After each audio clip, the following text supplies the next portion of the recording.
E como podem ver, é mais uma vez um grato privilégio que eu tenho de conhecermos um bocadinho mais da história do relato, vamos dizer assim, do desporto motorizado, made in Brazil, como eu gosto de dizer. Hoje também uma das grandes figuras, neste caso, do jornalismo ligado ao desporto motorizado. Tenho o grato prazer de receber Sérgio Maurício, a quem desde já saúde, mando um abraço aí para o Brasil, diretamente de Portugal, e claro que vai ser aqui uma conversa muito interessante. Não posso deixar de perguntar ao Sérgio se está pronto para nos partilhar um bocadinho, partilhar com todos nós um bocadinho da sua vida. Um abraço também desse lado aqui do Atlântico, Gonçalo, os amigos ligados no 16 Válvulas. Eu estou sempre pronto, estou pronto sim, e com muito prazer falando para você e falando para os amigos ligados nesse momento aqui. Tenho a certeza que vai ser uma conversa bem interessante. Começar para já por agradecer também a quem tornou possível este nosso diálogo. Não posso deixar de agradecer já no início a Leia Alves, que foi de facto a quem fez aqui a ponte e que nos proporcionou esta possibilidade de conversarmos. Fica desde já um beijinho para ela, muito especial por ter proporcionado estas condições. O meu beijo também para ela e um abraço especial para o Marcelo, o marido dela, com os quais eu tenho uma relação muito íntima, né? Eu até chamo o Marcelo de meu padrinho, por razões que agora não cabe contar, mas eu o tenho como se fosse um padrinho. Um beijão para a Leia e para o Marcelo. Muito bem, obrigado. Então, desafio número 1. Sérgio, vamos perceber. Eu sei, e que está nas redes sociais, que o Sérgio, desde pequenino, quis fazer alguma coisa ligada ao desporto motorizado. Mas a determinada altura foi o pai que o proibiu de ver corridas por causa do acidente do Ronnie Peterson. Quer-nos explicar aqui um bocadinho como é que foi desde pequenino o gostar das corridas e fazer jornalismo? Foi um pouco antes do Ronnie Peterson. Foi o acidente do Roger Wilson, em 73, e foi aí que aconteceu. Porque, na verdade, Gonçalo, o que aconteceu foi o seguinte: naquele momento, nunca na TV, e principalmente num evento esportivo, a morte havia sido exibida. Porque o que aconteceu ali foi a transmissão do Grande Prêmio da Holanda, o acidente acontece, as câmeras focalizam o piloto dentro do carro, inerte, numa bola de chamas, pegando fogo ali. O outro amigo dele, o Purley, desce do carro, tenta tomar o extintor de incêndio de um dos fiscais que estavam atônitos ali, sem saber o que fazer. É bom a gente lembrar que os carros dos anos 70 eram verdadeiras banheiras de gasolina, o piloto sentava e os tanques eram nas laterais, nas costas do piloto, quer dizer, eles ficavam reféns ali de uma situação de explosão, e foi o que aconteceu. E aí eu fui proibido de ver corrida. Só que já estava no meu sangue aquilo. Eu tinha 10 anos de idade em 73, eu nasci em 63, e eu já tinha visto o título do Emerson, eu já gostava de Fórmula 1. Né? E aquilo ali talvez tenha só aguçado a minha vontade ainda maior de ver corridas. Mas depois daquilo, eu acabei indo para a casa do meu tio, vendo na casa do meu tio. Meu pai descobriu e acabou, não, então tá bom, se você gosta de corridas, você pode ver. Mas ele, na verdade, houve a proibição porque ele não considerou aquilo um esporte. E, na verdade, houve, naquele momento, acho que meio que uma divisão. A Fórmula 1, realmente, muita gente passou a não assistir ou não concordar que se morresse na pista, o que era uma coisa comum nos anos 70. Se a gente for fazer uma retrospectiva de pilotos que morreram no automobilismo, né, as mortes aconteceram muito nos anos 50, 60, 70. A potência dos carros e a fragilidade dos carros era um contraponto, né? Motores muito potentes e carros que não tinham segurança nenhuma, né? Então, isso tudo foi um crescimento que a Fórmula 1 teve, e a partir desse momento aí, eu acho que aquele bichinho, aquele vírus do automobilismo já estava no meu sangue, viu, Gonçalo? Segundo consta, o Jackie Stewart é o primeiro a insurgir-se contra essa falta de condições de segurança e acaba por ser o primeiro defensor de uma associação de pilotos para lutarem pela segurança da Fórmula 1. Sérgio, antes de continuarmos, é importante aqui fazermos um pequeno parênteses, porque já que estamos a falar de si nesta primeira parte da nossa conversa, era algo que eu também tinha curiosidade de perguntar, tinha a ver com a questão de andar com a tocha olímpica, porque sei que o fez e não foi apenas uma vez, foi mais do que uma vez. Explica-me como é que um jornalista, naturalmente, primeiro que tudo ligado ao desporto motorizado, mas a ir buscar outros desportos, como é que é escolhido para vamos dizer, para uma sessão tão importante e tão exclusiva como levar a tocha? A primeira foi, inclusive, mais ainda exclusiva e importante. Eu sou o único jornalista da América do Sul que carregou a tocha olímpica de inverno. Eu fui convidado pelo Comitê Olímpico da Rússia, pelo Comitê Olímpico Internacional de Jogos de Inverno, e eu fui a sorte fazer a cobertura, o Sport TV mandou uma equipe, para você ter ideia, Gonzalo, nosso time olímpico tinham 7 atletas e a nossa equipe tinha 40. Nós tínhamos 4 vezes mais pessoas lá do que a nossa equipe. Foi a primeira vez que uma televisão brasileira fez uma cobertura em loco de jogos de inverno. Eu já tinha experiência em transmissões desde o Winnipeg, dos jogos de inverno, das modalidades, mas nunca tinha feito em loco. E foi uma coisa muito legal que eu fui para Astrakhan, que é uma cidade bem perto onde está acontecendo os confrontos agora, aí, essa situação terrível da Ucrânia com a Rússia, e eu fui para lá para fazer exatamente o meu slot, né? Para correr com a tocha olímpica de inverno de Sochi. Eu fui com um intérprete, um brasileiro que fazia letras em Moscou, ele foi meu intérprete, o Pablo, foi de uma utilidade muito grande, porque nesse ponto da Rússia ninguém fala inglês, ou você fala russo ou você está morto. Então eu corri lá, foi muito legal, depois eu atravessei o país, fui até Sochi e participei dos Jogos de Inverno, uma cobertura fantástica, eu morei na Rússia durante 33 dias. E Sochi era completamente diferente do que é hoje em dia, que tem o Grande Prémio da Rússia, ou as coisas já eram... Foi exatamente no ano em que depois aconteceu o Grande Prêmio. Os jogos foram em fevereiro e o GP, se eu não me engano, foi em outubro. Foi no final do ano, foi um dos últimos Grandes Prêmios. Quando nós estávamos lá dentro do Parque Olímpico, a gente via já a pista, via tudo. Algumas obras, claro, tinham sido paradas, né, para que os jogos pudessem acontecer, o trânsito de pessoas dentro do Parque Olímpico, mas eu vi lá, eu passava por avenidas que depois, em outubro, eu acabei vendo na pista com os carros de Fórmula 1. Me senti muito feliz porque eu conhecia tudo aquilo ali. Eu pude trazer para os espectadores um pouco da minha experiência de estar no Parque Olímpico. Então, eu sabia que a curva tal era onde estava o estádio de hóquei, a outra curva onde estava a chama pirolímpica. Quer dizer, então, eu me senti muito à vontade, me sinto muito à vontade nas corridas em Sochi. São grandes prêmios que às vezes não são tão bons assim, mas para mim tem um quê de especial, Gonçalo. Claro que sim, é muito importante. Ou seja, é a altura de voltarmos ao desporto motorizado, mas perceber o trabalho de jornalista. É uma consequência natural do gosto pela paixão que tinha do desporto motorizado, ou foi uma procura da sua parte e acaba por surgir o poder de trabalhar na imprensa, seja para desporto motorizado ou não, mas foi algo que apareceu por acaso ou foi sempre um trabalho feito da sua parte? Não. Acontece que aqui no Brasil, eu não sei se diferentemente em Portugal, eu não posso opinar sobre isso, mas aqui no Brasil todo mundo começa com o futebol. O futebol, claro, ele é a mola mestra. Eu, com 16 anos, eu comecei a trabalhar em rádio. Eu comecei ainda muito jovem. O meu pai sempre foi um amante do rádio, então eu sempre escutei rádio. E eu sou torcedor do Botafogo, que é um clube aqui do Rio de Janeiro de muita tradição, que já deu muitos jogadores à seleção brasileira, muitas glórias ao futebol brasileiro. E por causa da torcida, eu acabei indo parar num programa de televisão, de torcida organizada, e de lá eu saí para uma rádio também para fazer um programa de torcida. E na rádio eu me ambientei, porque na rádio eu já conhecia tudo aquilo ali. De tanto ouvir, de tanto escutar desde pequeno, quando eu cheguei na rádio, aquilo para mim era muito familiar. E eu fui convidado, assim, quase que desafiado, a cobrir um time pequeno aqui do Rio de Janeiro chamado América. Você vai lá cobrir o América, faz uma cobertura, e eu fui com outro jornalista e vi o que ele fazia, e de tanto escutar aquilo, quando eu vi ele fazendo, eu falei, mas isso eu sei fazer isso. E aí eu comecei meio que...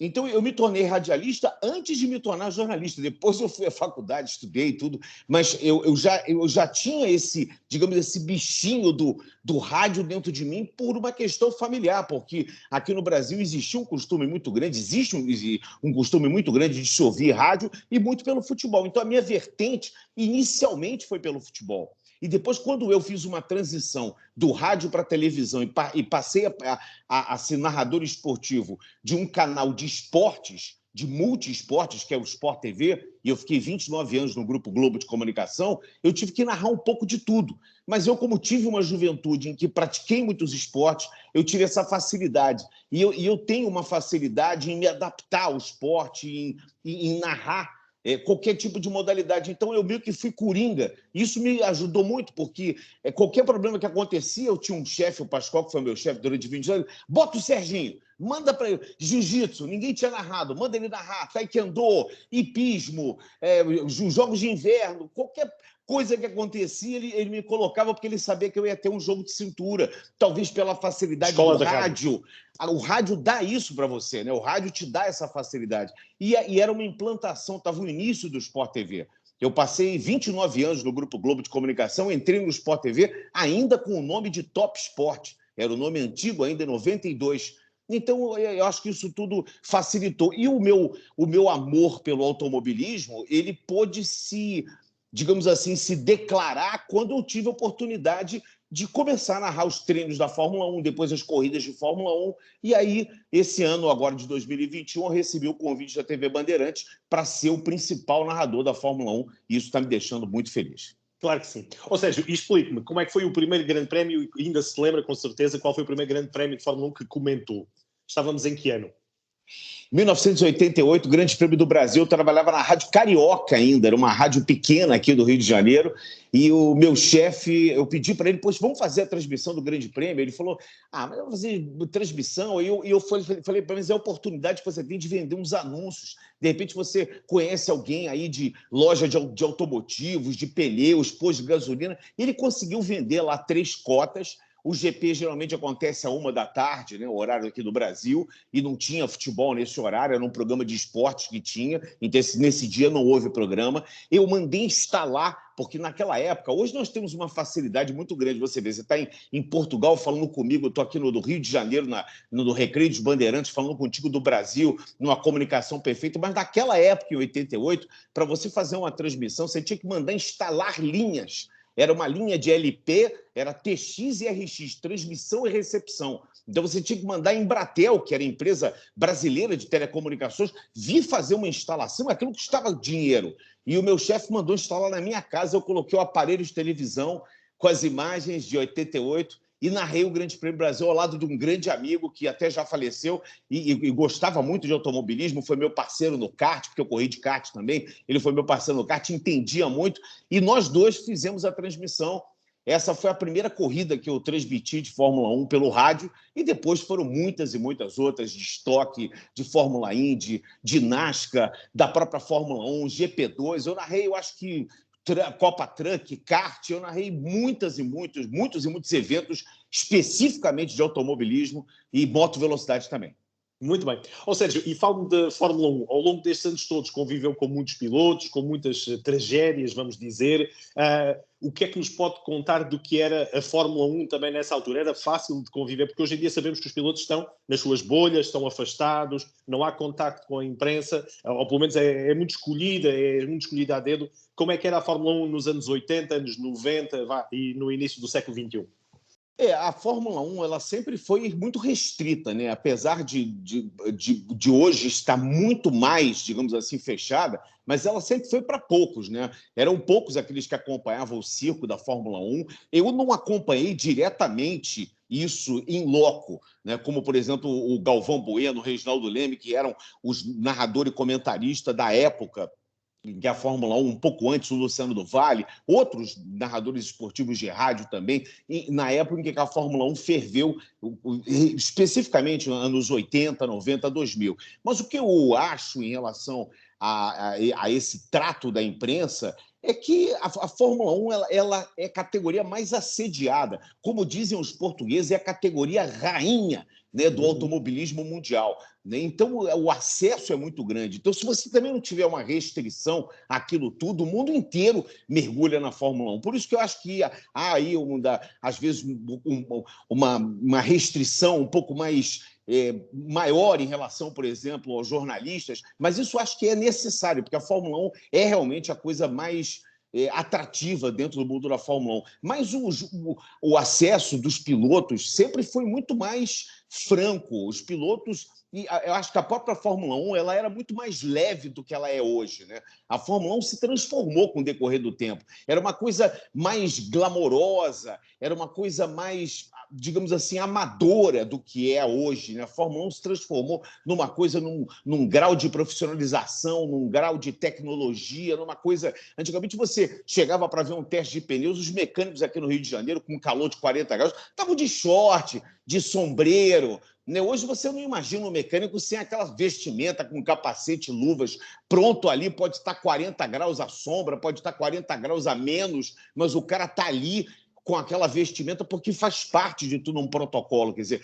eu acho que eu posso te responder a sua pergunta nesse sentido. A Fórmula 1 era mais leve porque o mundo era mais leve. Né? Não existiam tantas coisas que eram politicamente incorretas, que você não deveria fazer. os pilotos fumavam, É verdade. as bebidas eram os patrocinadores, então tinha o Grande Prêmio Martini, tinha o Grande Prêmio, você entende? Cinzano, quer dizer, isso fazia parte da cultura. Né? Os carros eram patrocinados por marcas de cigarro, fazia parte da cultura, fazia parte do que era o glamour daquela época. E aí a Fórmula 1 foi se adequando, foi se profissionalizando, a passagem do Bernie Eccleston, depois a passagem de bastão, hoje com a Liberty Media, é uma coisa absolutamente profissional, captação de renovação de público, principalmente, a Netflix que entrou e deu também uma, digamos assim, uma sobrevida hoje na Fórmula 1, ela incentivou os jovens, né? Porque a linguagem da Netflix é muito boa, ela incentiva os jovens hoje a buscar a Fórmula 1 como produto para consumir.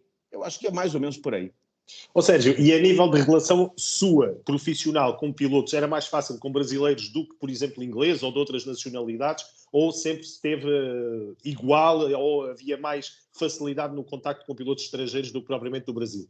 Não, sempre com os brasileiros. Os brasileiros sempre deram muito mais facilidade. Isso eu posso dizer sim, porque eu já tive e sempre busquei contato com os pilotos brasileiros e sempre tive uma resposta muito positiva em relação a isso tudo. Né? Os brasileiros são, eu acho que, mais cúmplices, né? Mas eu acho que isso acontece com todas as nacionalidades. Eu imagino que o Antônio Félix Acosta deva procurar dar uma informação melhor para um jornalista português do que para um outro que vá ali tentar indagar alguma coisa. Né? Então, eu acho que isso é uma coisa normal, natural, né? Mas é muito legal isso. Então vamos falar de pilotos brasileiros. No caso concreto, podíamos começar por aquele que está representado atrás de si. Eu tinha ficado com a curiosidade, porque tem ali a parte da frente de um Lotus, torna-se evidente, o número 12, o número mágico 12. Isso. Como é que era a sua... Primeiro, pode-me explicar como é que isso chega à sua casa. Também pode explicar isso. E como é que era a sua relação com o Senna, mesmo até ao fim, portanto, como nós sabemos, no 1º de maio de 1994, que tudo acaba de forma trágica. Quer-nos falar do Senna? Quero sim. Bom, isso aqui foi um presente, isso é de madeira, é feito em madeira, isso foi um presente. Eu tenho também, eu posso fazer um giro aqui da câmera? Eu vou mostrar para você também, ó. Eu também tenho um bico aqui da McLaren também, que é um presente também que eu ganhei. São dois artistas plásticos diferentes, né?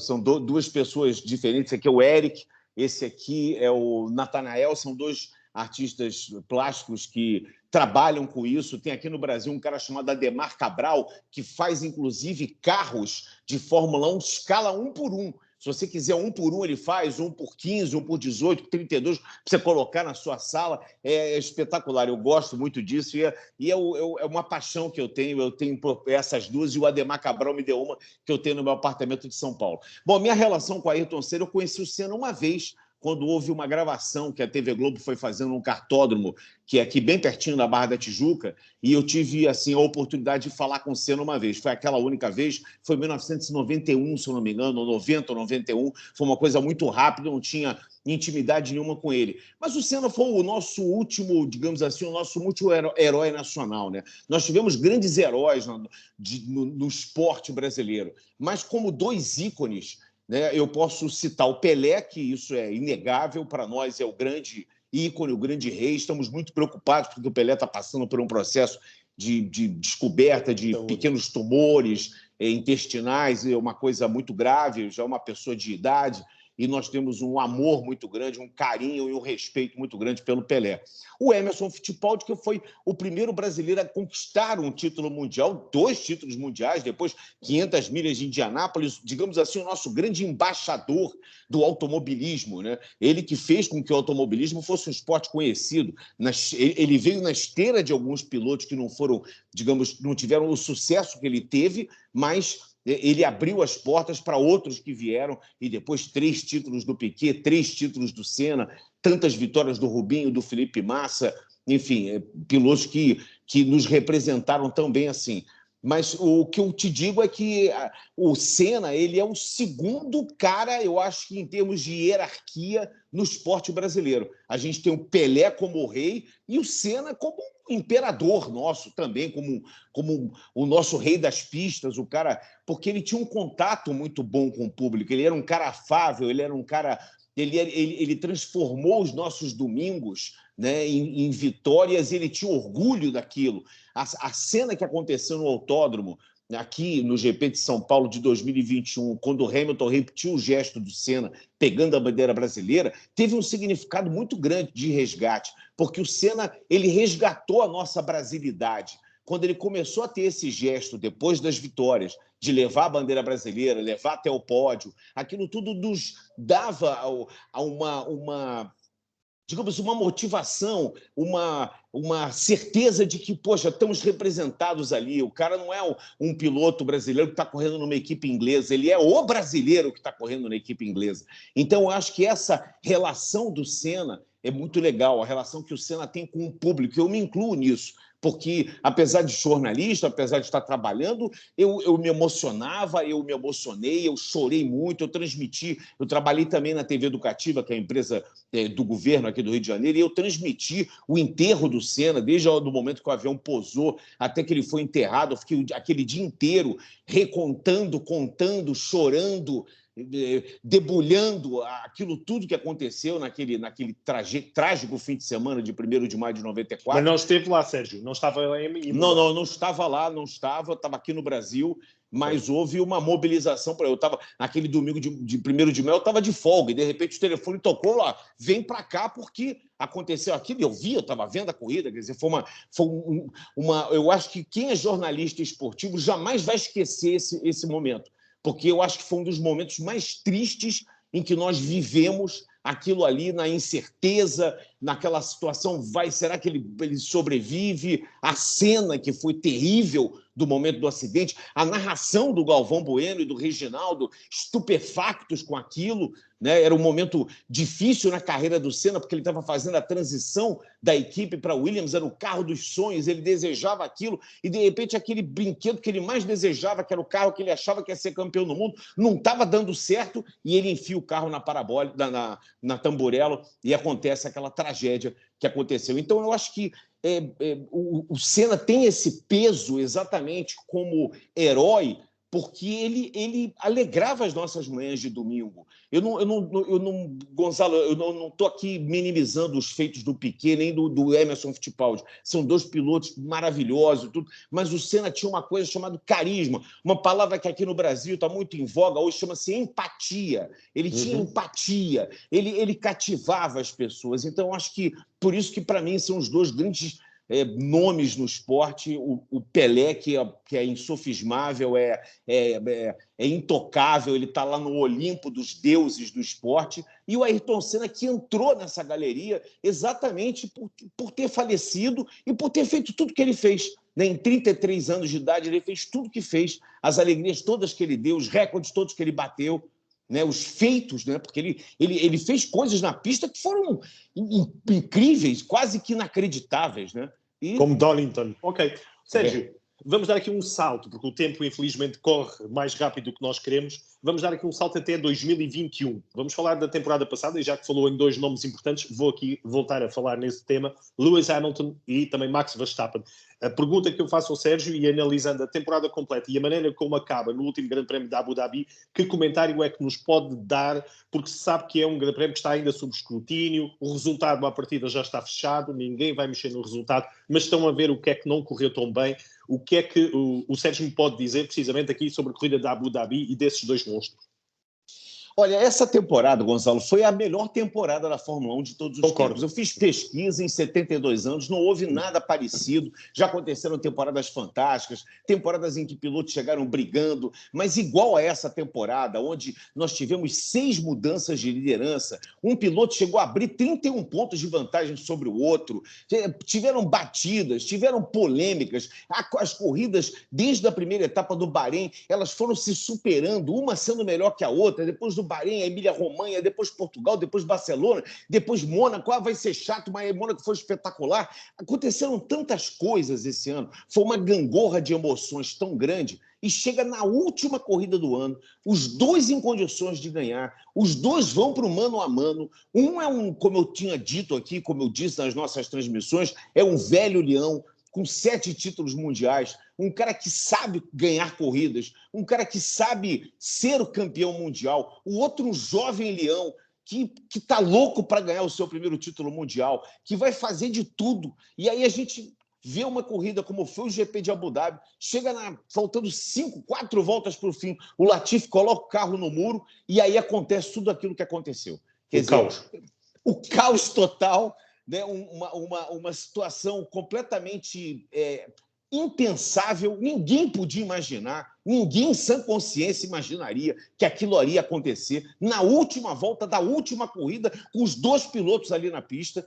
Decisões erradas? Será que o Massa tomou a decisão errada? Será que o Toto Wolff pressionou demais? Será que a Liberty se arrependeu de ter colocado os rádios ao vivo, porque a gente começou a ouvir aquilo tudo, e aquilo tudo também deixou muito fragilizada a direção de prova? A direção ficou refém daquilo ali, de todas aquelas coisas que a gente nunca acostumou ouvir, né? E a gente ouviu aquilo tudo, e ouviu depois, mais ainda, quando foi liberado. Ainda não temos a decisão final do GP de Abu Dhabi. Lewis Hamilton não deu as caras ainda. Que temporada foi essa? Foi uma temporada espetacular. E eu falei aqui, talvez, de 1/10 do que aconteceu. Se a gente for pegar corrida por corrida, para você ter ideia, para vocês terem ideia, aí do outro lado do Atlântico, nós tivemos uma corrida que não houve, que foi o GP de Spa, na Bélgica, e nós ficamos em segundo lugar na audiência, numa corrida que não houve. Para você ver o interesse do público, a vontade do público estava ali de ver quem é que vai correr na chuva, será que eles vão largar? E foi uma coisa incrível isso. A corrida que não teve, nós ficamos em segundo lugar. Por 2 momentos, a Bandeirantes conseguiu bater a TV Globo como primeira colocada no Ibope, coisa que não acontecia há quase 30 anos, por causa da Fórmula 1, para você ver o interesse, né? E aí volta lá atrás o que eu estava falando um pouco antes, quando a gente estava falando um pouco dos meus gostos, o que eu gostava. Foi despertado no brasileiro, mesmo sem ter um piloto brasileiro, foi despertado no coração do brasileiro. Aqueles que já tinham a chama da Fórmula 1, ela estava adormecida e ela foi reacendida. E muitos jovens foram buscar a Fórmula 1 porque viram na Netflix algumas temporadas muito legais do Drive to Survive e viram uma temporada espetacular de disputa do Verstappen, desse jovem leão contra esse leão já cascudo que é o Lewis Hamilton, querendo ser o maior de todos os tempos. Para mim, ele já é. Falta só referendar com o 8º título mundial, mas para mim ele já é o maior piloto de todos os tempos. Inegavelmente, os números dizem isso, as coisas que ele já fez na pista também. E aí o GP de São Paulo foi esse GP emblemático, voltando aí um pouquinho para falar da disputa desses dois. Foi uma disputa espetacular, o Hamilton perde 25 posições em todo o final de semana, foi aquele GP em que pela terceira vez aconteceu a Sprint Race, então no fim de semana inteiro ele perde 25 posições, ele ganha a corrida, ele pega a bandeira do Brasil e aí Interlagos vai abaixo. Aí quem era Verstappen, quem era Norris, quem era George Russell, ficou todo mundo Hamilton, ficou todo mundo Senna, ficou todo mundo envolvido naquela catarse coletiva de meu Deus, estamos revendo a história de 91 está aqui sendo recontada mais uma vez, e pelo Hamilton, que tinha o Senna como ídolo. Quer dizer, então essa temporada toda, para nós no Brasil, vocês estão ligados aqui no 16 Válvulas, para nós no Brasil, foi uma temporada emblemática. E mesmo sem ter um piloto brasileiro. É verdade. Você vê o que é isso. Ó Sérgio, e 2022, que já estamos a poucas semanas da apresentação dos carros e das novas viaturas, com tudo mudado a nível de regulamentação, o Sérgio, como é que vai ser a sua participação a nível de narrar e de comentar Fórmula 1 em 2022? Vamos poder contar consigo, Sérgio? Vão, claro, a Band tem mais um ano de contrato da Fórmula 1, a equipe permanece a mesma. Um pouco antes da gente começar aqui o nosso papo, eu recebi a informação que a gente já vai produzir pré-programas para poder já ir aquecendo o público da Fórmula 1. A Band, para quem não conhece, aqui o Grupo Bandeirantes de Comunicação é um canal voltado, tanto TV aberta quanto TV fechada. Na TV fechada nós temos um canal específico de esportes, mas o Grupo Bandeirantes como um todo, que esse ano a Rádio Bandeirantes completa 85 anos, a TV completa 55, é um grupo muito voltado para o esporte. Nós temos aqui um cardápio de automobilismo, é o maior cardápio da TV brasileira de todos os tempos. Nós temos muitas categorias, mais de 10 categorias de automobilismo. Nós temos a NBA, nós temos a NASCAR veio para nós agora, no nosso portfólio 2022. E eu estou pronto, Gonzalo, para ver o que é essa nova Fórmula 1. Né? Nós vamos ter os testes. O que é que espera, Sérgio? Eu espero uma mudança, e eu gosto muito dessas mudanças. Nós vamos ter uma mudança entre 2022 e 2026. 2026 vai mudar tudo de novo. Né? Mas esse ato agora, que a partir de 2021, eu acho que vai ser muito legal. Eu não posso prever, porque os caras não fizeram testes ainda. O que a gente pode falar é sobre o que a gente está ouvindo, né? Os chefes de equipe, os engenheiros, os jornalistas que têm muita experiência, estão contando com isso, estão achando que a temporada vai ser muito interessante, com a situação de não ter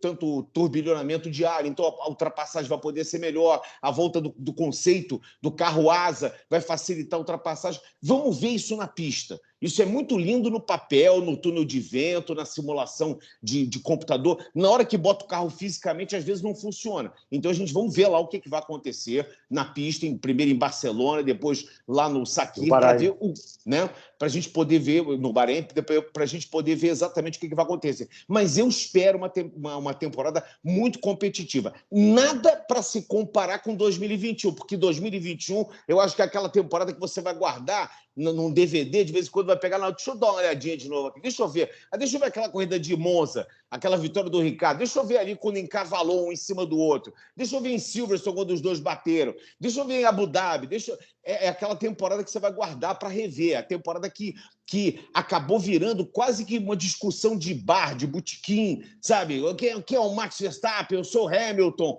Ficou meio que polemizou. É aquela temporada. Então, eu espero que, se ela for metade ou menos da metade do que foi legal a temporada 2021, já vai estar muito bom.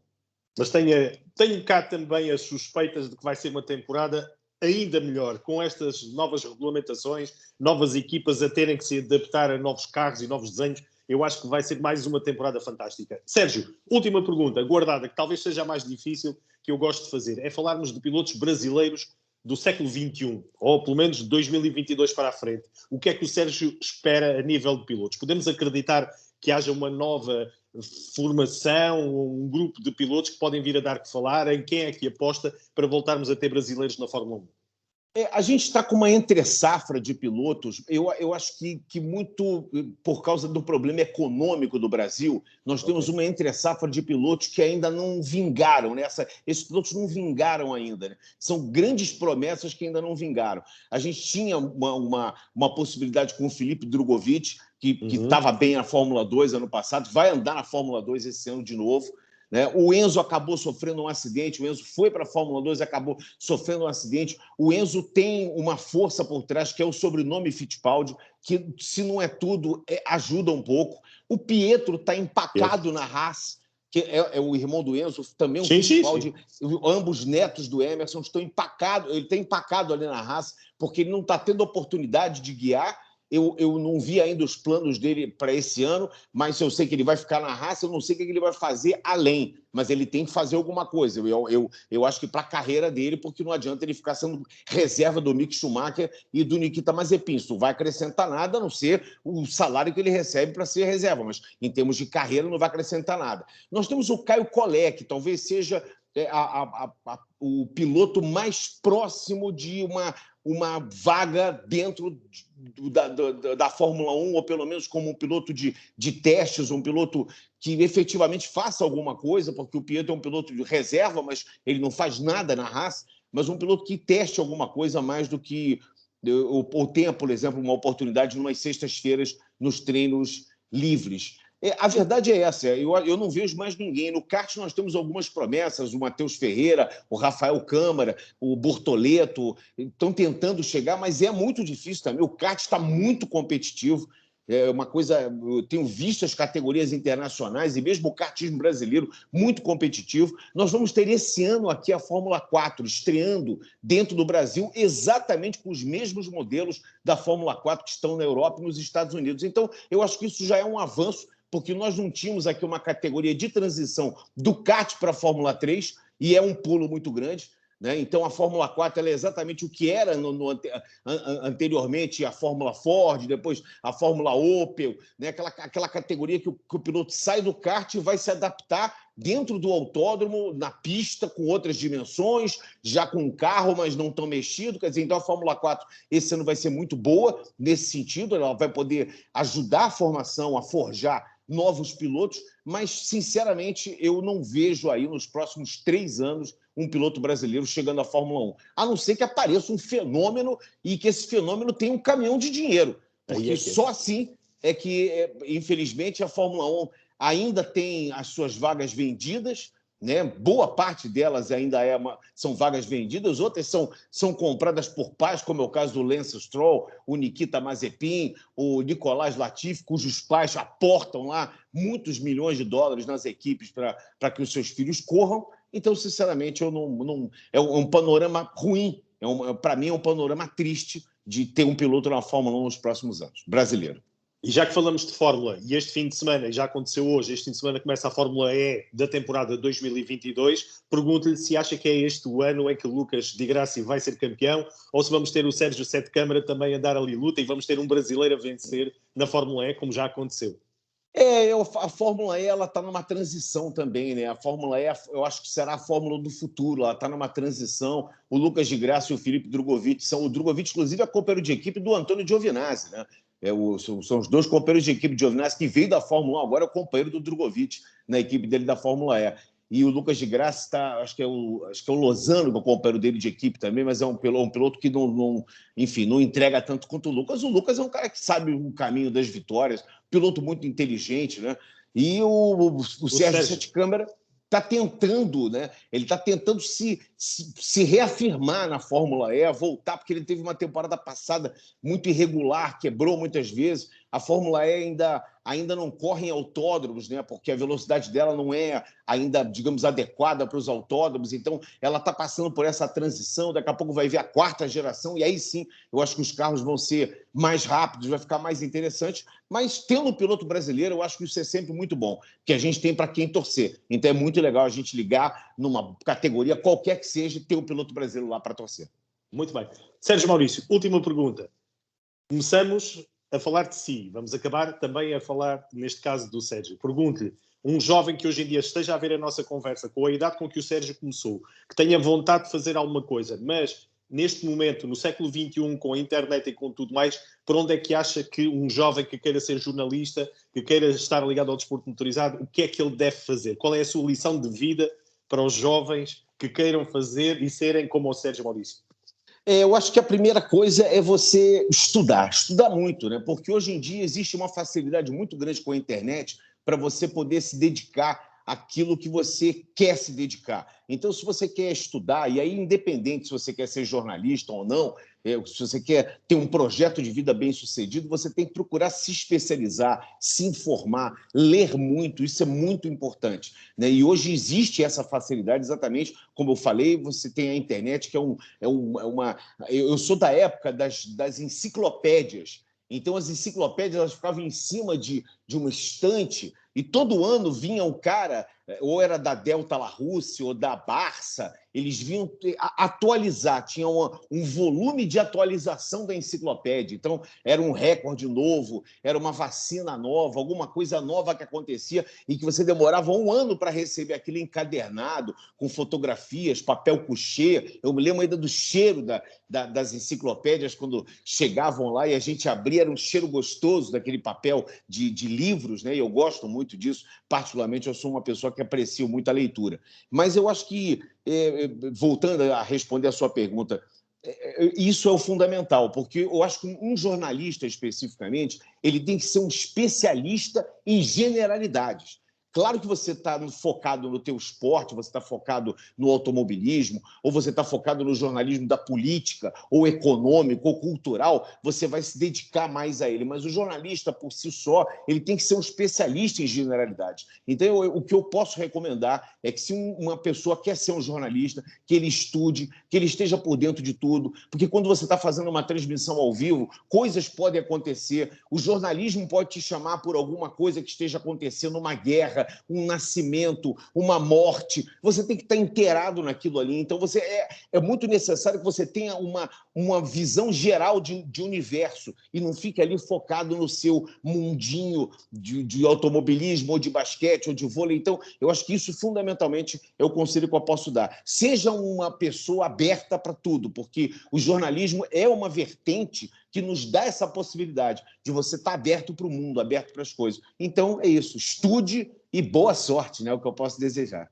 Não podia terminar com melhor maneira do que, de facto, esse seu comentário. Sérgio Maurício, agradecer mais uma vez a simpatia, mandar um abraço do tamanho do mundo e deste Atlântico para aí, naturalmente para si e naturalmente para toda a sua equipa que acompanha a Fórmula 1, mas aqui um agradecimento muito especial ao Sérgio e vamos com certeza ter outras ocasiões de voltar a falar, mas para já dou-lhe os parabéns pela sua carreira, uma carreira já recheadíssima de grandes momentos e que tenho a certeza ainda mais episódios vão surgir em seu benefício. Por isso mando um abraço, Sérgio, obrigado pela oportunidade e muitas felicidades neste ano de 2022. Combinado? Para você também, um grande abraço. Valeu. Tchau. Boa noite, obrigado. Boa noite.